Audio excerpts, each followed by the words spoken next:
और जो ये इंडिया को पैगाम दिया, बस हम खड़े हैं यार पाकिस्तान के साथ, बस लड़ाई करेगा इंशाल्लाह।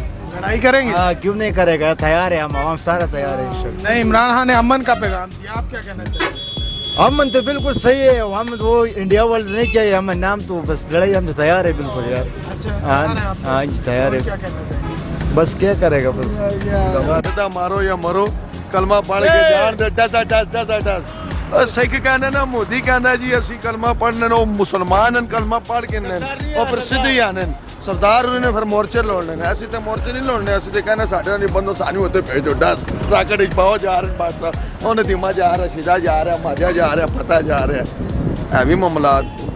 पाकिस्तान जिंदाबाद। बहुत अच्छा किया इमरान खान ने, अच्छा किया, बहुत अच्छा किया। तो इंडिया तो राजी नहीं हो रहा, वो जंग पे ही आ रहा है। अगर जंग मुसलत किया तो फिर उसका अंदाज़ा कोई और होगा इंडिया का। इंडिया का अंदाजा कोई और? इंशाल्लाह। और क्या कहना चाहोगे? बस हम तो यही चाहोगे उनको, इंडिया वाले को, कि हमारे साथ जो है ना नहीं लड़ो, अगर लड़ोगे तो फिर तुम्हारा हालात ख़राब हो जाएगी।